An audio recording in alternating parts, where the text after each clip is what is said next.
Arana pela esquerda, Alan Franco e Jair, Johan, Savarino e Keno, e mais à frente, Eduardo Vargas. Quem falou? Alguém me chamou aí? Jair não vai, Jair... fui eu. O Jair está suspenso, então ele não vai para o jogo. Pode ser que seja o Alan ali, né? Então vai Alan e Alan Franco, vão os dois para aquele meio de campo. Uma pena, porque o Jair voltou e voltou muito bem contra o Atlético Goianiense, né? Fazendo ali aquele meio de campo, aparecendo bem, é um jogador que tem essa habilidade, mas está suspenso e não vai. Agora, é claro que esse é um campinho baseado na tendência, porque estamos falando de Jorge Sampaoli, então ele não sabe o que vai acontecer, né? Nem ele sabe. Ele pode tirar um... Bom, eu quero acreditar que saiba, porque tá brigando na ponta da tabela, mas depende como ele vai acordar, sei lá, né? Porque ele pode tirar um volante ali, tirar o Alan, por exemplo, botar o Natan para jogar de volante, se bem que o Natan, né, tá sem ritmo de jogo, não custa nada. Então é um desenho feito baseado na tendência e no que a gente acha que é hoje o que o Atlético tem de melhor. Eu só colocaria o Jair de volta no campo, mas ele está suspenso. Até agora são 53 pontos somados em 29 jogos, 60,9% de aproveitamento do Jorge Sampaoli. E realmente ele é uma caixinha de surpresas, Rafa. Estava na tarde ali também, o Sampaoli se aproxima de ser técnico com mais vitórias no Atlético Mineiro desde Levir. Então ele ficaria com a segunda melhor campanha. Se conseguir somar agora, além desses 60,9% que eu falei, conseguindo 69,70 pontos, aí ele consegue atingir isso que a gente colocou na nossa tarja ali, seria um fato inédito e legal para ele. Sim, e mostrou esse poder, essa capacidade no que foi o trabalho do Santos na última temporada. Que se não teve tanta oscilação pelo que é o ano, não tinha a qualidade, né, o elenco que ele construiu, por mais que tenha sido com o campeonato em andamento, mas a capacidade de investimento que ele teve no Atlético para construir, né, esse elenco, esse grupo de jogadores. A minha corneta aqui não foi por falta de capacidade, longe disso. Acho o São Paulo espetacular. Mas uma constatação sobre perfil, né? Um cara inquieto, um cara que a cada momento está pensando em soluções, nem sempre encontra as respostas que gostaria e nem sempre encontra um caminho um caminho vitorioso, né? Um caminho onde as respostas que ele identifica são as respostas corretas. Não é essa a questão. Mas sempre propenso a mudar, sempre propenso a continuar encontrando novas soluções. Aí a Rezende, Bob, olha só, a gente tem também aqui a trajetória do Galo nessa reta final do Campeonato Brasileiro. Vamos dar uma olhada nessa lista de jogos que tem pela frente? O Grêmio, portanto, fora de casa, como já bem disse o Bob. Quantos jogos sem perder em casa, Bob, que você falou? 18 jogos. 18 é muita coisa. Então agora vai encarar... E são 14 vitórias. 14 vitórias e 4 empates. Bem imponente. Realmente o Grêmio em Porto Alegre. Depois tem o Vasco fora de casa também, o Atlético Mineiro. Enfrenta depois o Santos em casa, Fortaleza em casa, Goiás fora de casa, Fluminense também fora, Bahia depois em casa, em Minas Gerais, Sport fora e para fechar aí essa lista, o Palmeiras em casa. Rafa, um pitaquinho aí sobre essa trajetória. O que eu citava de trajetória mais acessível, né? Passa pelo que o Bob falou, uma afirmação em jogos fora de casa, né? O modelo se mantém, mas a segurança não, passa muito até pela forma como o adversário encara os jogos como mandante. Pode não tentar rivalizar em posse, em predominância dentro do jogo, mas é mais agressivo, né, para incomodar o Atlético, e geralmente jogando com a linha alta, com os zagueiros um pouco mais lentos, o Atlético tem sofrido, principalmente nesses jogos fora de casa. Tem que mudar esse quadro para atacar a reta final do campeonato. Mas para mim é quem menos tem adversários pesados, né? A gente está falando desse jogo muito complicado contra o Grêmio, fora de casa, e um confronto de última rodada em que a gente não sabe bem qual será a perspectiva do Palmeiras, né, dentro da competição, por tudo que se avizinha, né? Os 2 jogos de Copa do Brasil, uma possibilidade de título de Libertadores, uma disputa talvez de Mundial, e aí como vai ser esse Palmeiras de 38ª rodada, né? A gente não tem muita noção.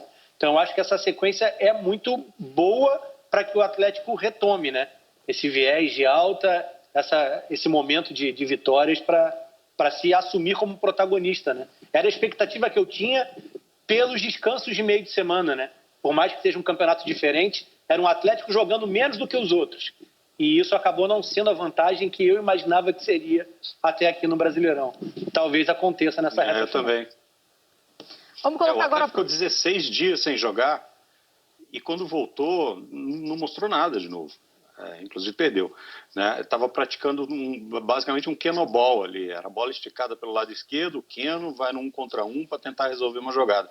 O que mostrou, e se mostrou completamente diferente contra o Atlético Goianiense, mostrou aquele time do primeiro turno. Ou seja, faz a gente pensar que o repertório está lá. Os caras sabem o que fazer, as músicas estão ensaiadas. Então por que estão tocando só 3? Toca 50, que sabe, entendeu? E aí precisa saber se o Atlético vai conseguir fazer esse repertório valer daqui até o fim do campeonato. Agora sim, que olha, vocês falam, hein? Uai, Madrugada é uma criança. Ah, gente, Madrugada é uma criança, mas eu sou uma criança que preciso dormir. Então. Vambora. Um bebê que precisa Cadê dormir o Marco, também. que sempre cobra a gente pelo Hora 1, pra gente ir até o Hora 1? Verdade, né? Ou entregar para o Sport TV Ano News novo, vida direto. velha. Olha aí. Vanderlei no gol, Vitor Ferraz, Rodrigues e Kahneman, Diego Barbosa ali pela esquerda, Lucas Silva, Darlan, ou também tem a possibilidade de ser o Matheus Henrique ou o Maicon, o Alisson, Jean-Pierre, PP e o Diego Souza mais à frente, né? E de olho no Grenal, o Grêmio tem a dupla de zaga titular pendurada e também mais 4 ainda. Então, o total, Vanderlei, Jeromel, Kahneman, Matheus Henrique, Darlan e Robinho, tem 2 cartões amarelos e podem ficar fora do clássico de domingo. Não adianta, não tem como não pensar no Grenal, que já está logo ali batendo na porta, Rafa. Será que pensando nisso vem o Maicon, então, no titular? Já está vindo o Rodrigues, né? O Jeromel não vem para o jogo, mas nessa dúvida no meio-campo, Darlan e Matheus Henrique estão pendurados. Exato. Maicon que a questão do Maicon tem muito a ver com como ele sustenta os 90 minutos, né? Um jogadoraço, muda ritmo de jogo. Isso, sim. Ele condiciona ritmo de jogo quando está em campo e está bem, mas desde o início pode sentir, sim, o andamento do jogo, né? E não ter o mesmo desempenho, a mesma entrega. Lá no Rio Grande do Sul, é verdade, isso faz total sentido. É a narrativa do ano inteiro. Não, é assim na Bahia, assim em Minas, é assim em Belém, é assim... Rivalidade, né, gente? Onde tem... Rivalidade sadia. Isso aí. E o Grêmio renovou com o Pedro Jeromel até o final de 2022, só para a gente também registrar. E agora a gente mostra a lista dos próximos jogos do Grêmio, porque não tem jeito, tem que ficar de olho em tudo que tem pela frente nessa reta final do Campeonato Brasileiro. Olho na tela. Atlético Mineiro em casa, portanto em Porto Alegre, onde manda e desmanda, se dá bem, 14 vitórias em 18 jogos, como já disse o Bob. Inter fora de casa, portanto no Beira-Rio, em Porto Alegre, mas no Beira-Rio. Flamengo depois em casa, tem o Coritiba fora de casa, o Santos em casa, Botafogo fora de casa, São Paulo em casa, Atlético Paranaense em casa e Bragantino fora de casa.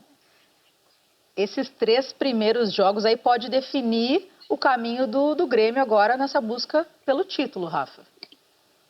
Até porque a gente está falando de uma sequência onde vai equilibrar com os 2 jogos decisivos, né, de Copa do Brasil. Isso tem um peso grande, maior para o Palmeiras, é óbvio, mas dentro ali do princípio de fevereiro também para o Grêmio.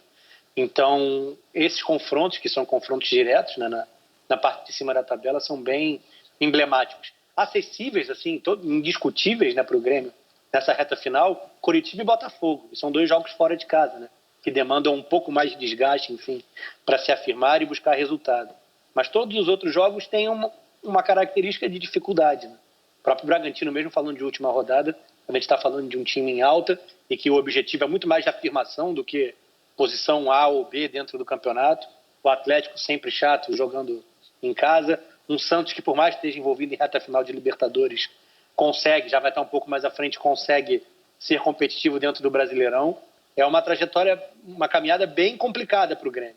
Ainda mais por esse equilíbrio com Copa do Brasil. Então, é difícil de imaginar brigando em cima. Mas, como você disse, os 3 próximos jogos são determinantes no que vai ser o objetivo do Grêmio até o fim do Brasileiro. Agora a gente fala do são duelo. 4 postulantes ao título. Oi? São Desculpa, 4 Bob. postulantes ao título. São 4 postulantes ao título nessa jornada aí do Grêmio, mas não se sabe se no momento em que pegá-los, esses times ainda vão estar na briga pelo título. né? Então, a história não está escrita, esse é que é legal. É bom, né? Campeonato assim é bom. Tem emoção até o fim. Teve um desfalque de última hora. O Lecaros acabou testando positivo para a Covid-19 e o atacante era cotado para ser titular no lugar do Kelvin. Vamos colocar a provável escalação do Botafogo para facilitar, que aí os nossos comentaristas, o Rafa, o Bob, também podem falar sobre esse Botafogo que está lá na lanterna. Diego Loureiro no gol. Kevin. Tá. Marcelo aí, Benevenuto. Posso parar agora. Canu, Vitor Luiz, Zé Wellison, Caio Alexandre, Bruno Nazário, Kelvin, botar o L ali, né, gente? Matheus Babi e Pedro Raul. Só que tem essa questão que agora a gente acabou de falar do Lecaros.